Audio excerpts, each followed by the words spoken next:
જો વિદ્યાર્થી મિત્રો પેજ નંબર 33 પર આપણને આપ્યું છે ગુણોત્તરીય બેઝિક રાશિ, નવું હેડિંગ આપીને ટીક કરેલું છે એટલું તમારે લખવાનું છે કે એ અને બી આવે બેઝિક રાશિ હોય તો એ છેદ બીને ગુણોત્તરીય બેઝિક રાશિ કહેવાય.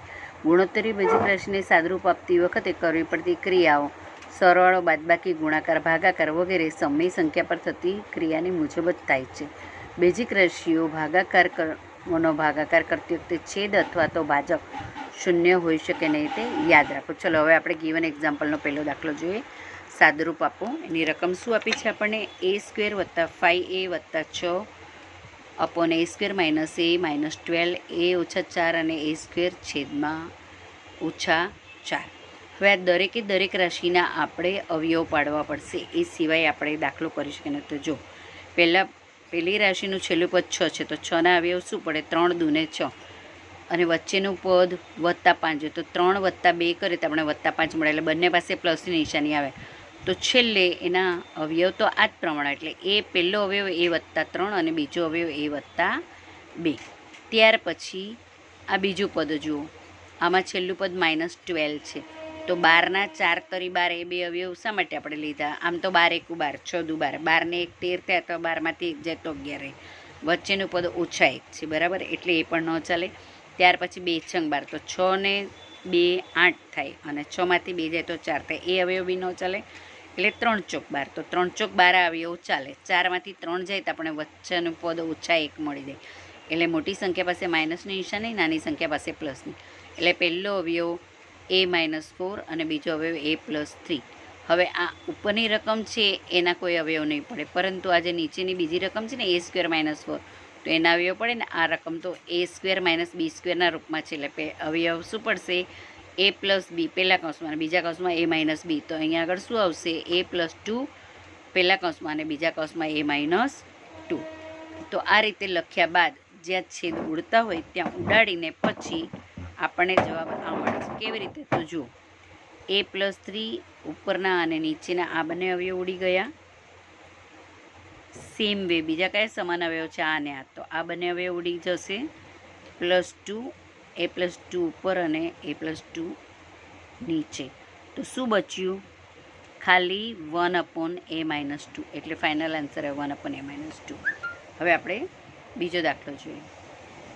7x² + 18x + 8/49x² - 16 × 14x - 8 (x + 2). હવે આના કોઈ અવયવ નહીં પડે, બરાબર. આ બંનેમાંથી ને આપણે બે સામાન્ય અવયવ બહાર કાઢી શકીએ.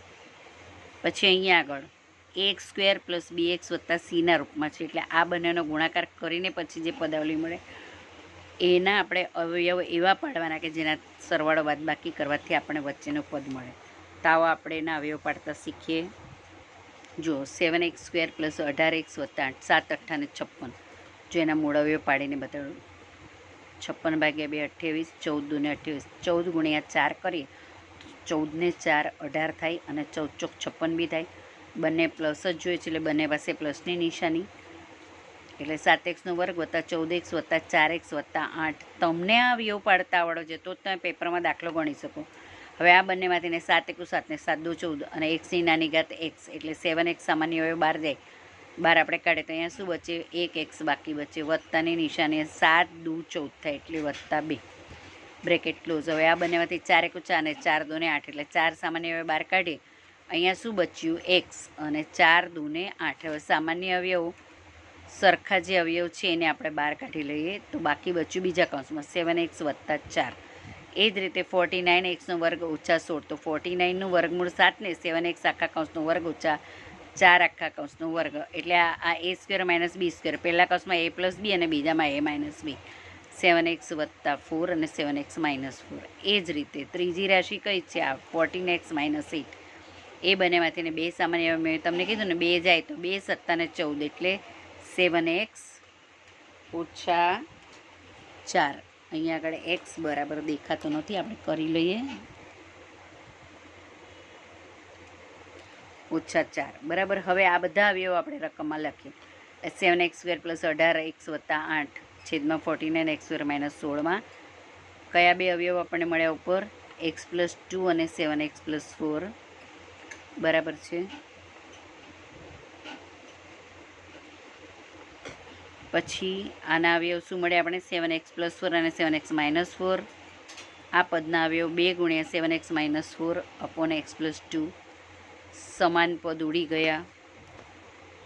આ પદ અને આ પદ ઉડી ગયું. 7x+4 7x+4 ઉડી ગયા. આ અને આ ઉડી ગયા. બચ્યું શું? ખાલી 2. એટલે આન્સર આવ્યો 2. એ જ રીતે આ ત્રીજો દાખલો હું તમને વિડીયો મોકલાવું છું. એના અંદર આ બધા દાખલા ગણેલા જ છે, પણ તમને સમજ પડી જોઈએ એટલા માટે મેં તમને કરીને બતાવ્યું.